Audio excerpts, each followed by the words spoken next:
Bonjour et bienvenue sur les vidéos tuto de Business Tech. Continuons la série de vidéos consacrée au module rapport avancé, vente, TVA, bénéfices et marge. Nous avons vu dans les deux précédentes vidéos les rapports purement comptables. Maintenant, nous allons aborder les rapports dits décisionnels qui vont vous aider à analyser vos ventes et à prendre les meilleures décisions. Vous allez apprendre à exploiter toute la puissance du module afin de savoir comment améliorer de façon durable vos ventes. Commençons par les rapports décisionnels marque et fournisseur. Pour que l'entreprise vive, il faut qu'elle soit rentable, c'est-à-dire que ses revenus soient supérieurs aux sommes qu'elle a engagées pour les obtenir. Alors, comment savoir si les marques que je propose me sont assez profitables? De même pour mes fournisseurs. Les fournisseurs que j'ai choisis sont-ils adaptés à mes besoins? Commençons par le rapport marque. Je choisis d'exporter au format HTML, je pourrais également exporter au format CSV. On va définir une période de temps, donc par exemple, du 1er janvier 2013 au 31 janvier 2013. Un mois. Concernant les statuts, par exemple, on va mettre en cours de livraison et livré. On peut choisir de filtrer également par pays. Ici, je ne vais pas le faire. Et on va sélectionner, alors là, regardez bien, on sélectionne pourcentage du total bénéfice net. Je vais vous expliquer après ce que c'est. Dans le sens décroissant, du plus grand au plus petit. On appuie sur exporter. On obtient donc un tableau qui liste toutes les marques qui ont été vendues durant la période que l'on a indiquée, donc ici janvier 2013. On a l'ID fabricant, à chaque fois le nom du fabricant qui correspond, le total de produits qui ont été vendus de cette marque pendant, donc ici janvier 2013, le total des réductions hors taxes qui a été appliqué à cette marque, le total produit hors taxes, dont l'écotaxe, je rappelle que l'écotaxe est déjà comprise dans le total produit hors taxe, le total du coût de revient, donc ce sont les charges directes et indirectes sur la vente des produits, donc essentiellement le coût d'achat au fournisseur, les bénéfices bruts, donc c'est-à-dire le total des produits hors taxe moins le total du coût de revient, la marge brute, c'est-à-dire le pourcentage des bénéfices bruts par rapport au total produit hors taxe, les bénéfices nets, donc par rapport aux bénéfices bruts, les bénéfices nets prennent en compte les réductions. Donc c'est le total des produits hors taxe, moins le total des réductions, moins le total de coût de revient. Et la marge nette, c'est donc le pourcentage de bénéfices nets par rapport au total produit hors taxe, moins le total des réductions. Tous ces termes-là ont déjà été expliqués dans la première vidéo tuto sur ce module. Donc je vous invite à aller voir cette première vidéo pour bien comprendre comment sont calculées chaque donnée ici. Là, je suis allée un petit peu vite, mais je vous invite à bien regarder cette première vidéo pour en savoir plus. Intéressons-nous maintenant aux colonnes ici, que l'on n'a pas encore vues jusqu'à présent. Alors, d'abord, on a indiqué le pourcentage du total des ventes. Donc, c'est ce que représente chaque marque en termes de pourcentage des ventes. Donc, en fait, c'est le total produit hors taxe de chaque marque divisé par le total produit hors taxe de toutes les marques cumulées, donc c'est celui que vous avez tout en bas ici du tableau, multiplié par 100 pour avoir un pourcentage. Donc, par exemple, pour la première marque, Aden Pis Anaïs. Ici, le total produit hors taxe est de 1883,95. Donc, si on veut calculer le pourcentage du total des ventes de cette marque sur le mois de janvier 2013, on fait donc 1883,95 divisé par le total produit hors taxe de toutes les marques cumulées vendues pendant ce mois. Donc ici, c'est-à-dire 17 617,65. Voilà, on multiplie par 100 et on a 10,69%. Donc ça veut dire que la marque Aden plus Anaïs représente 10,69% des ventes sur le mois de janvier 2013. Donc pour savoir quelle marque a réalisé les plus grosses ventes, on peut bien sûr regarder cette colonne total produit hors taxe, mais ici on a des chiffres, des sommes d'argent, donc c'est pas très parlant. Il vaut mieux avoir un pourcentage, parler en termes de pourcentage, comme ça on se rend bien compte de la part de chaque marque dans le total des ventes. Alors, à côté de la colonne pourcentage du total des ventes, on a indiqué le cumulatif du pourcentage du total des ventes. Qu'est-ce que l'on a fait? Eh bien, au fur et à mesure que l'on descend dans le tableau, on a additionné les pourcentages du total des ventes de chaque marque. Par exemple, ici, on va prendre, allez, hop, voilà. On va prendre ici la 7e ligne, si je ne me trompe pas. Hop. Si on additionne donc les pourcentages du total des ventes de chaque marque, ça nous fait donc 10,69 plus 7,12 plus 4,83 plus 6,98 plus 3,73 plus 5,99 et plus 2,78, on obtient bien 42,12% ici. Alors, qu'est-ce que ça signifie? Eh bien, ça veut dire que les 7 premières marques ici représentent à elles seules 42% du total des ventes. Sachant qu'on a vendu, je crois, ce mois-ci, en mois de janvier 2013, près de 60 marques. Et les 7 premières représentent à elles seules 40% du total des ventes. Donc on apprend quand même pas mal de choses avec ce type de rapport. Ce qui est encore plus intéressant, c'est de regarder le pourcentage du total des bénéfices ici. En fait, donc c'est pareil, par exemple ici, le pourcentage du total des bénéfices nets, eh bien ce sont les bénéfices nets de chaque marque divisé par le total des bénéfices nets, toutes marques confondues, ici, multiplié par 100. Donc c'est le même calcul que pour le pourcentage du total des ventes. Et pour le cumulatif, pareil, on a additionné, au fur et à mesure qu'on descend le tableau, on additionne le pourcentage du total des bénéfices nets de chaque marque. Donc bien sûr c'est pareil après pour les bénéfices bruts. Alors maintenant qu'on a expliqué les différentes colonnes, revenons au cas concret ici. Donc rappelez-vous que l'on a classé les marques par ordre décroissant du pourcentage du total des bénéfices nets, c'est-à-dire par ordre décroissant de rentabilité, de la marque qui rapporte la plus grande part de bénéfices nets vers celle qui en rapporte la plus petite part. Alors, qu'est-ce qu'on remarque? Eh bien, la marque Aden et Anaïs arrive en premier. C'est donc elle qui est la plus rentable.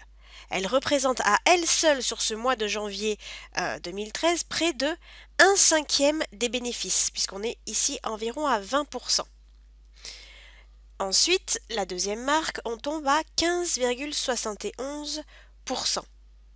Et ce qui est intéressant, c'est qu'on voit que quand on passe à la troisième marque, ici, Trompette, on a un gros écart puisqu'on tombe à 9,5% alors qu'on était à 15%. Donc, il y a quand même un écart de 6% entre la deuxième et la troisième marque. Et ensuite, la baisse est plus faible au fur et à mesure qu'on descend dans le tableau. Donc en fait, on a clairement deux marques qui se distinguent des autres. Alors là, on est sur un mois seulement. Donc ce que je vous propose, c'est de regarder sur une année entière, par exemple, pour voir si on a toujours cette tendance-là. Voilà, ici, Donc on va rien changer à part la date. Donc on va prendre du 1er janvier au 31 décembre. Voilà, on change rien d'autre. 31 décembre 2013. Voilà. Allez, on réexporte. Voilà, donc on est bien sur toute l'année 2013. Et qu'est-ce qu'on constate? Ah, eh bien que la marque Aden et Anaïs est non seulement toujours en tête sur l'année entière, mais en plus de ça, elle se détache complètement des autres puisqu'on a ici une grosse différence par rapport à la deuxième marque. Et ensuite, la baisse se fait quand même beaucoup plus douce. Donc on a clairement une marque qui se détache des autres sur toute l'année. À elle seule, elle représente 1/6 des bénéfices nets de l'entreprise quand même, sachant qu'il y a eu plus de 100 marques vendues cette année-là. Ensuite, la baisse est beaucoup moins violente lorsqu'on regarde le reste des marques. Alors ensuite, une fois qu'on a fait ce constat, on peut essayer de comprendre pourquoi il y a un tel écart. Alors après, ça c'est à vous de voir, il y a plusieurs explications possibles. C'est peut-être une marque sur laquelle la communication et le marketing a mieux fonctionné. Donc à nous de voir quelles stratégies ont été adoptées pour cette marque pour pouvoir les reproduire sur les autres marques. Ou alors c'est peut-être une marque qui a déjà une forte notoriété en dehors de la boutique et qui a une communication déjà bien rodée. Et donc on bénéficie de cette bonne notoriété. Autre chose, ça peut être également une marque dont le prix fournisseur, si on achète chez un fournisseur et non chez la marque par exemple, est meilleur par rapport aux autres marques. On peut donc réfléchir à acheter d'autres marques, par exemple à ce fournisseur. Ou encore, la concurrence est peut-être moins forte pour Aden et Anaïs, et donc même si les prix sont élevés, les gens n'ont pas d'autre choix finalement que d'acheter sur notre site. Donc voilà, on peut faire plusieurs hypothèses. Après, à vous de choisir finalement laquelle vous semble la plus correcte. Donc on peut vraiment adapter sa stratégie commerciale grâce aux conclusions que l'on fait avec ces rapports. Alors intéressons-nous maintenant à ce que peut nous apporter la différence entre la colonne pourcentage du total des bénéfices bruts et la colonne pourcentage du total des bénéfices nets. Donc je rappelle que la différence entre bénéfices nets et bénéfices bruts, c'est que dans les bénéfices bruts, on ne tient pas compte des réductions que l'on a faites aux clients, alors que les bénéfices nets, oui. Donc ce qu'on va faire, on va une fois trier par pourcentage du total des bénéfices nets par ordre décroissant par exemple, donc c'est ce qu'on vient de faire en fait, et ensuite on va trier par pourcentage du total des bénéfices bruts et on va regarder si on a le même ordre au niveau par exemple de deux marques là. Donc prenons par exemple la marque Cloud B. On voit qu'elle est au-dessus de la marque Molo. Donc ça veut dire que comme on a trié par pourcentage du total des bénéfices nets et par ordre décroissant, ça veut donc dire que la marque Cloud B nous rapporte plus de bénéfices nets que la marque Molo.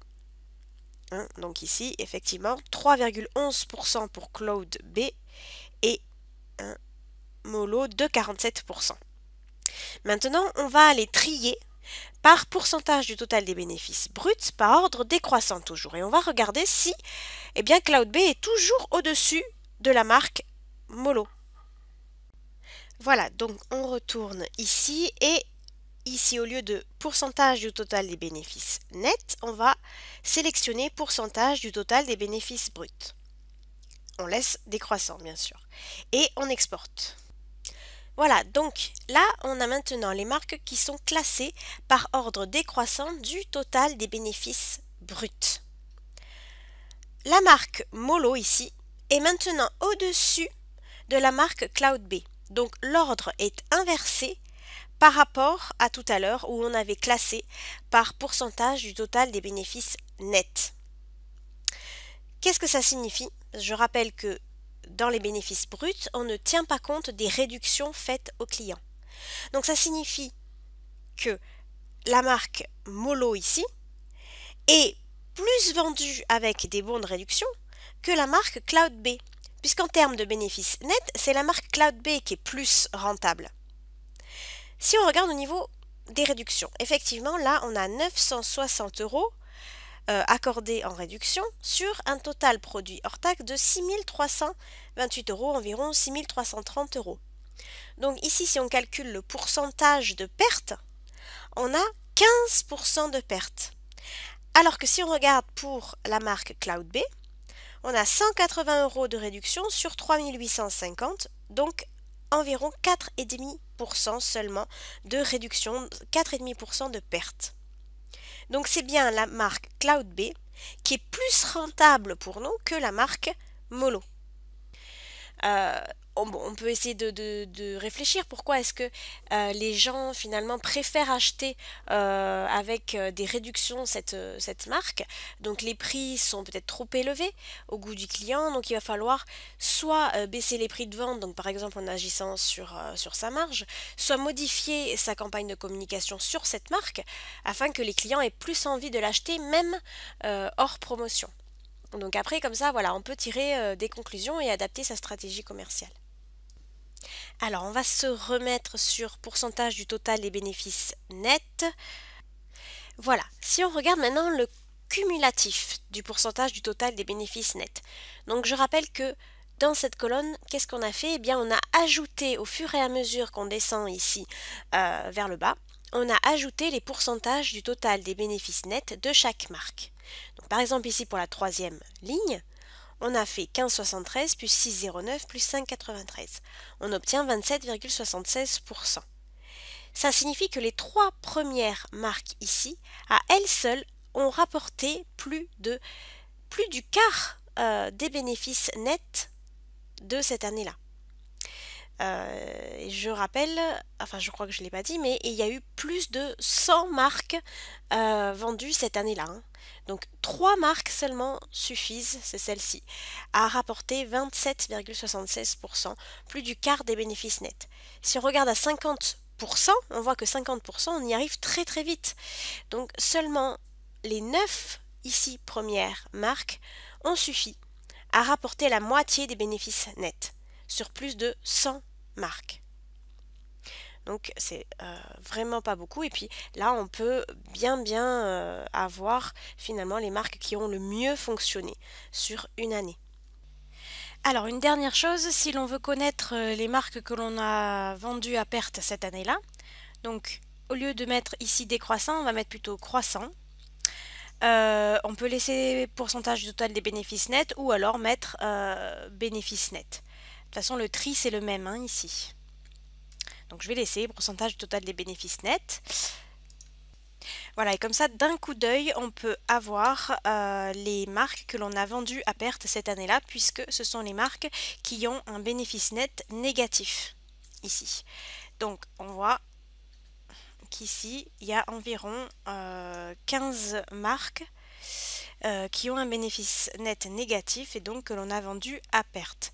Alors deux causes possibles, soit le total de coût de revient est finalement plus important que le total produit hors taxe, soit le total réduction est beaucoup trop important. Ou alors, on peut aussi avoir les deux, le total de coût de revient plus important que le total produit hors taxe, et en plus de cela, ce qui creuse l'écart, c'est le total réduction qui a été appliqué. Voilà, donc d'un coup d'œil, on peut savoir ici les marques qui n'ont pas fonctionné. Voilà, donc on a vu le rapport marque. Pour le rapport fournisseur, on peut faire exactement la même chose et savoir quels sont les fournisseurs qui m'ont permis de faire la meilleure marge, quels sont ceux qui valent la peine que j'achète d'autres produits chez eux, quels sont ceux avec qui je ne vais plus pouvoir continuer à travailler, etc. Donc là, je ne vais pas montrer d'exemple parce que c'est exactement la même méthode. C'est la fin de cette vidéo sur les rapports marques et fournisseurs. J'espère qu'elle vous a plu. N'hésitez pas à me donner votre avis. Dans la prochaine vidéo, on s'intéressera au rapport client. Comment savoir quels clients me sont les plus rentables. Merci à tous et à bientôt.